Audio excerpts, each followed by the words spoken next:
Ndërkohë kemi një lajm të mirë për të gjithë shqiptarët, sepse ka një vendim të fundit të sapo marrë në Bashkimin Evropian.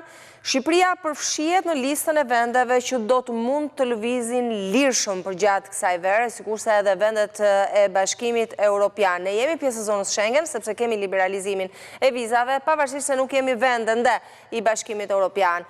Unë do të kem Erisa Zygaj në lidhje të drejt për drejt në këto momente nga Brukseli për të marrë më shumë detaje. Si është marrë vendimi, kur hyn në fuqi dhe a ka apo jo rregullat cilat do duhet të ndjekim. Eris, të përshëndes sërish.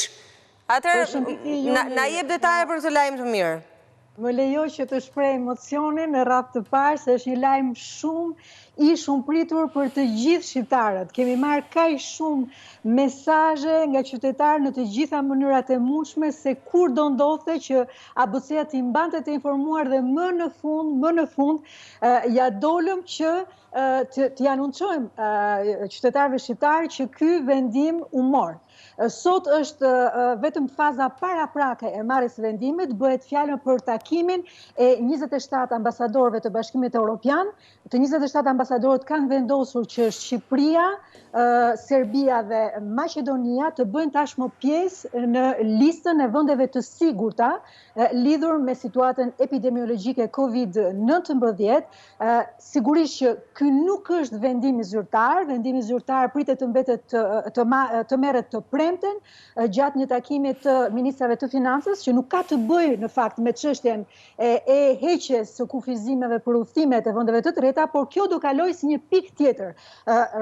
Duhet nënvizuar madje që hapi i domosdoshëm paraprak ishte aprovimi nga ambasadorët e Bashkimit Evropian. Kjo u bë sot dhe të premten pritet që të zyrtarizohet vendimi.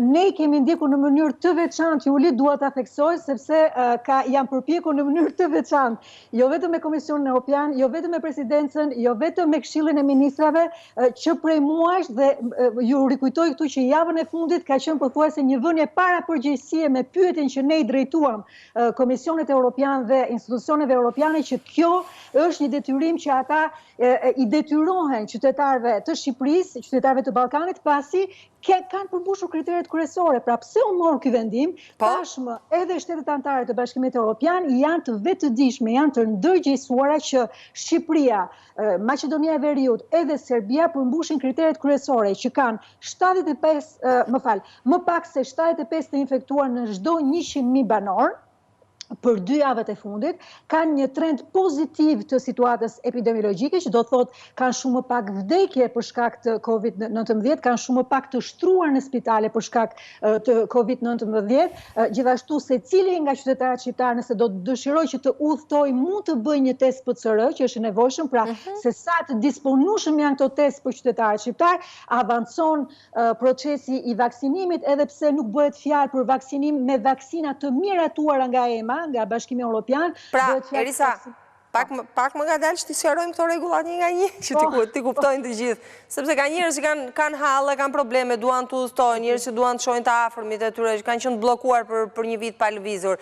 Atëherë, e para, mund të udhtohet me një test të thjesht PCR edhe pa patur nevojë të kesh atë pasaportën e gjelbër të vaksinës.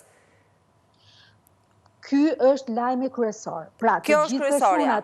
Se kanë bërë vaksinën, bëjnë testin dhe mund të udhtojnë. E para, e dyta, për ata që kanë bërë vaksinën, pavarësisht llojit vaksinës, mund të udhtojnë.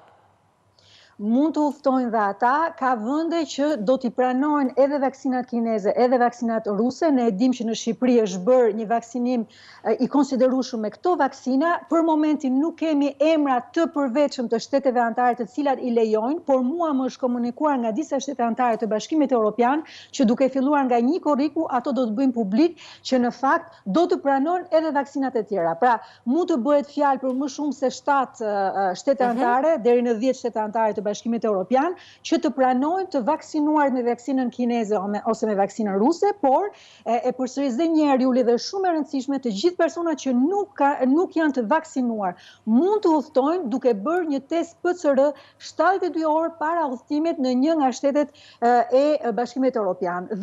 Pra, edhe njerë, testin ne që jemi shqiptarë, ne mund ta bëjmë në Shqipëri normalisht.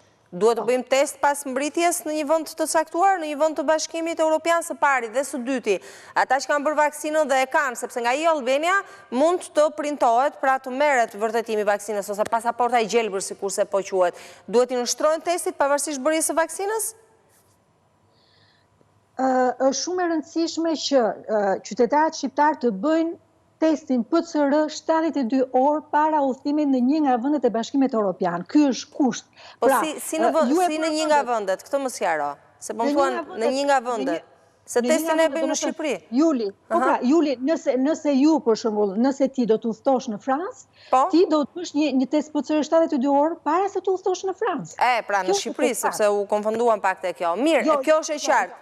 Jo, 72 orë para udhëtimit, do me thënë, bëhet fjalë për nisjen nga Tirana, dhe më vjen shumë mirë, Juli, që ti e përmend të gjitha vuajtjet që kanë hequr qytetarët shqiptar, sidomos në aeroportin e Rinasit, shumë prej tyre kanë qarë, kanë bërtitur, ka patur skena me të vërtet shumë të dhimbshme në aeroportin e Rinasit, sepse janë kthyer pa drejtësisht, ndërkohë që vendi i plotësonte kriteret për disa javësh tashmë. Dhe më në fund arritëm në ditën që ky vendim të zyrtarizohet dhe tashmë të gjithë qytetarët shqiptar do të presin sa të zyrtarizohet vendimi dhe duhet të them gjithashtu me procedurën që do të ketë një komunikim të veçantë duke filluar nga cila datë kjo do të jetë e vlefshme. Po, e kuptoj. Po të mbetemi dhe pak te kriteret e rregullat që duhet zbatojnë, sepse njerëzit duhet i kenë të qarta. Pra, udhëtohet me një test PCR, me një test për Covid, se e njohin të gjithë tani, tamponi njihet këtu nga të gjithë. Kush ka vaksinën, që ka bërë vaksinën, pavarësisht llojit vaksinës, po ashtu mund të udhëtojë lirshëm në vendet e Bashkimit Evropian, rregullat të tjera e risë përveç këtyra? Pra, bie poshtë ajo ideja e ftesës, arsyes e të tjerë? Jo, pra, që në fillim, ne sot flasim për udhëtime jo esenciale. Gjithë arritja është që Shqipëria futet në listën e vendeve të treta të sigurta për udhëtimet jo esenciale, jo thelbësore, që do të thotë udhëtimet të gjitha llojet e udhëtimeve përveç atyre thelbësore, që më parë kategorikoshin vetëm familjarët e qytetarëve e shtetasve të shqiptar që kanë një nënshtetësi të dytë në Bashkimin Evropian apo që kanë një leje qëndrimi afatgjat, për çështje pune, për çështje mjekësore, për çështje konferencas, për çështje studimi, këto ishin të gjitha në kategorinë e udhëtimeve thelbësore. Të gjitha udhëtimet e tjera që nuk kanë të bëjnë me këto quhen udhëtime jo thelbësore dhe vendimi i sotëm i ambasadorëve të Bashkimit Evropian ka të bëjë pikërisht me këto udhëtime jo thelbësore, pra në çdo lloj rasti. Në çdo lloj rasti, për çfarë do të udhëtime tash? Më sqaroj dhe diçka tjetër, të lutem. Vendimi zyrtar do të merret të premten. Më the, sot ishte vendimi i ambasadorëve. Ky vendim që merret nga Bashkimi Evropian është i detyrueshëm për çdo vend antar? Dhe për vendet e përfshira në këtë listë, pse? Sepse na ka qelluar që kemi një fshinjë si Greqia, që her pas here edhe na e ultraun, nuk na lë të kalojmë. Është i detyrueshëm apo jepet ndizet drita jeshile nga Bashkimi Evropian dhe çdo vend merr vendimet e tij të brendshme? Ta sqarojmë pak këto? Është e vërtetë që secili nga shtetet anëtare të Bashkimit Evropian, përfshirë këtu dhe Greqinë, kanë kompetencën e tyre kombëtare për vendimet lidhur me situatën epidemiologjike, pra që futen në fushën e shëndetit. Por, nga momenti që Bashkimi Evropian e zyrtarizon, thotë që ne kemi një listë të vendeve të treta të sigurta, Greqia dhe çdo lloj vendi tjetër i Bashkimit Evropian që do të donte ta vështirësonte situatën, do ta kishte shumë më të vështirë, ta justifikonte vështirësimin e situatës, sepse është një vendim që merret nga të gjitha vendet anëtare të Bashkimit Evropian. Pra, në tryezën e ambasadorëve sot, Greqia ka qenë prezent dhe ka dhënë aprovimin e saj që Shqipëria të futet në listën e vendeve të sigurta, qytetarëve e të cilëve kanë të drejtën tashmë të udhëtojnë drejt Bashkimit Evropian për udhëtime jo thelbësore, për të gjitha llojet e udhëtimeve. Pra, nesër Greqia do ta ketë shumë të vështirë të thotë, jo, ne nuk jemi dakord se ne mendojmë që duhet pritur deri në fund të korrikut apo në fund të gushtit e tjerë e tjerë. Është e vërtet që afati mbetet një kompetencë kombëtare, por nëse në fletoren zyrtare të Bashkimit Evropian thuhet që nga data për shembull një korrik, ne nuk e di mende, kjo pritet që të precizohet më vonë në të premten. Nëse vendimi thuhet që nga data një korrik qytetarët shqiptar kanë të drejtë të udhëtojnë, atëherë normalisht shtetet anëtare të Bashkimit Evropian të 27-ta janë të detyruar të respektojnë këtë afat. Erisa Zyga, unë të falenderoj në veçanti për lajmin e mirë që na solle.